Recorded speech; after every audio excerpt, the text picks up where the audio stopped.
हे प्रभु, हे नारायण, हे जोगेश्वर, हे जगदीश्वर, हे परमात्मा, मैं आपको प्रणाम करती हूँ। ये कौन प्रणाम कर रही है? बोलो। कुंती माता। आपको समझ में आ रही है कि नहीं कथा? बोलो जरा, आ रही है? माता कुंती भगवान को बोल रही है। और कुंती कौन लगती है भगवान की? भुआ लगती है। भुआ अपने भतीजे को बोल रही है, हे परमात्मा, हे जगदीश्वर, हे योगेश्वर, हे नारायण, मैं आपको प्रणाम करती हूँ। भगवान श्री कृष्ण कहते हैं, अरे भुआ, तुम मेरी भुआ, मैं तुम्हारा भतीजा, और मुझे तुम प्रणाम करती हो? माता कुंती हाथ जोड़ के कहने लगी, प्रभु बहुत हो गया ये नाटक भुआ भतीजे का, तुम साक्षात नारायण हो, आपने हमेशा मेरी रक्षा करी है, और आज तो मेरी पौत्र वधू के गर्भ में जाकर के आप एक रूप से बाहर खड़े हैं, एक रूप से गर्भ में जाकर के मेरे प्रपुत्र की रक्षा कर रहे हैं। मुझे मालूम हो गया आप साक्षात नारायण हैं। भगवान कहने लगे, बुआ, यदि मुझे तुम भगवान मानती हो तो एक काम करो, मुझसे वरदान मांग लो। भगवान तो वरदान देते हैं, तुम वरदान मांगो, जो तुम मांगोगी मैं दूंगा। तुम्हें मांगने में देर होगी, मुझे देने में देर नहीं होगी। माता कुंती कहने लगी, प्रभु जो मांगूंगी वो देंगे? बोले मांगो बुआ। और माता कुंती ने वो मांगा जो आज तक कभी किसी ने नहीं मांगा।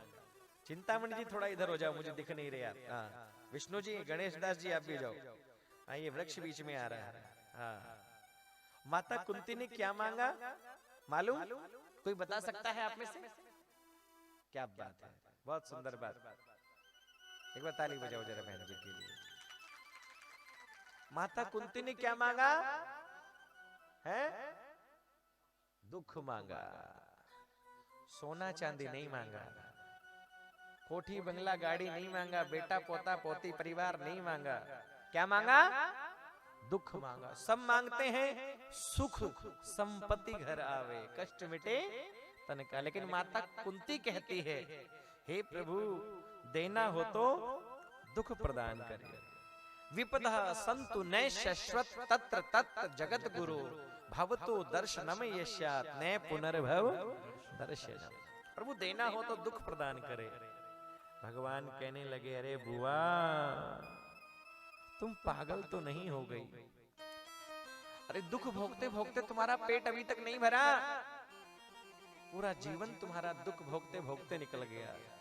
माता कुंती के जीवन पर जरा नजर डालिए आप। महाराज सूरसेन की लाडली बेटी है माता कुंती। महाराज सूरसेन की लाडली बेटी है कुंती। जन्म हुआ कहीं पर, और कुंती भोज राजा आए और पुत्री को गोद लेकर के चले गए। जन्म हुआ मथुरा में, पालन पोषण कहीं और हुआ।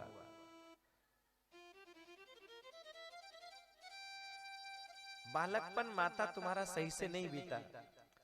तुम्हारा विवाह हुआ तो पांडु महाराज, जो पीलिए का मरीज, भर जवानी में तुम्हारे पति की मृत्यु हो गई बुआ, लेकिन तुमने किसी को कुछ नहीं कहा। वो तो भला हो दुर्वासा ऋषि का, जो वरदान देकर के चले गए। माद्री के पुत्र और तुम्हारे पुत्र, 5 पांडवों से तुम्हारा जीवन यापन हुआ, और उन 5 पांडवों को, 5 पुत्रों को मारने के लिए भी कौरव हमेशा तैयार रहते। कभी तेरे बालकों को खीर में जहर दे दिया, खीर में जहर मिला करके दे दिया। कभी लाक्षा भवन आग लगा दी गई। माता दुख क्यों चाहती हो? तो माता कुंती कहती है, प्रभु जब जब दुख आता है तो तुम्हारी याद आती है। सही कहा कि माता कुंती ने गलत कहा? सही कहा ना?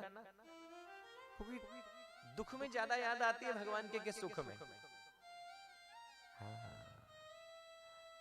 दुख में ज्यादा याद आती है। जब भी कष्ट आता तो हे बालाजी महाराज, बस ये ऐसा काम हो जाए, मेरी तरफ से 1.25 मणि मैं लगाऊंगा। एक भंडारा हमारी तरफ से होगा, प्रार्थना करते हैं महाराज। इसलिए लिखा कि दुख में सुमिरन सब करे, सुख में करे न कोई। जो सुख में सुमिरन करे, दुख काहे कोई। दुख में, हे प्रभु जब जब दुख आता है तुम्हारी याद आती है, तुम मेरे पास में चले आते हो। माता कुंती को भगवान ने गले से लगा लिया, आशीर्वाद दिया है। भीम, अर्जुन, नकुल, सहदेव पांचों भाइयों को आशीर्वाद दिया। माता सुभद्रा आई है, सुभद्रा से कहा तुम वरदान मांगो। सुभद्रा ने कहा हे प्रभु मेरा मन आपके चरणों में अभी लग जाए, आपके चरणों की भक्ति में, आपकी भक्ति में लग जाए कि कृष्ण तदीय पद पंकज पंजरांते अद्दैव में विशतवा नसराज हंसा प्राणस प्रयाण समये कफवात पित्ते कंठा वरोधन विदो स्मरणम कुतस्ते। हे प्रभु मेरा मन आपके चरणों में अब लग जाए। बोले क्यों? अरे मेरी भक्ति तो बहन लोग बुढ़ापे में मांगते हैं और तुम अभी अभी मेरी भक्ति मांग रही हो। माता सुभद्रा ने बहुत अच्छी बात कही। क्या कहा? कहा क्या पता प्रभु बुढ़ापा आएगा कि नहीं आएगा, और बुढ़ापे में जरूरी नहीं भजन हो पाएगा, क्योंकि मुंह में दांत नहीं रहती, पेट में आंत नहीं रहती। बोलना चाहते हैं राम राम राम राम और निकलता है आम आम आम आम आम। भजन नहीं हो पाएगा, ग्रंथ नहीं पढ़ सकते, तीर्थ यात्रा नहीं कर सकते, भजन नहीं कर सकते। इसलिए प्रभु मेरा मन आपके चरणों में लग जाए। माता सुभद्रा को गले से लगा लिया भगवान ने और अपने आंखों के अश्रुओं से माता सुभद्रा के शीश को भिगो दिया। भगवान कहने लगे ये मेरी बहन है। आशीर्वाद भगवान ने दिया है। आगे की कथा में सूत जी महाराज शौनकादि ऋषियों को बताते हैं, युधिष्ठिर जी महाराज रोज बड़े दुखी रहते हैं। आज रात्रि का समय हुआ, सब सोए पड़े हैं। युधिष्ठिर जी अपने भवन में एक छोटा सा दीपक जला करके बैठे हैं और दीपक के पास बैठ करके रो रहे हैं। भगवान श्री कृष्ण आए, युधिष्ठिर जी से कहा हे युधिष्ठिर रोते क्यों हो? युधिष्ठिर कहते हैं हे कन्हैया, हे कृष्ण, हे केशव, इस राजपाट के सत्ता के लालच के कारण मैंने बहुत बुरा किया। क्या? इस राजपाट के सत्ता के लालच के कारण आज कितनी माताओं की गोद सुनी हो गई, कितनी बहनें विधवा हो गई। आज ये कुरुक्षेत्र की भूमि ऐसी लगती है जैसे बहुत बड़ा शमशान हो, बहुत बड़ा शमशान हो, ऐसा मुझे लगता है, ऐसा प्रतीत होता है। ऐसा लगता है खून की नदी बह रही हो। ये सब मेरे कारण हुआ। भगवान श्री कृष्ण ने समझाया नहीं युधिष्ठिर जी, ये तो सबको अपने अपने पापों की सजा मिली है, ये तो सबको अपने अपने कर्मों का फल मिलता है। कोई किसी को दुख नहीं देता, कोई किसी को सुख नहीं देता है। रामचरितमानस में भी लिखा है कर्म प्रधान विश्व रच राखा, जो जैसे करे सो तस फल चाखा। कहते हैं भगवान श्री कृष्ण ने पूरी रात्रि युधिष्ठिर को समझाया, लेकिन युधिष्ठिर को समझ में नहीं आया।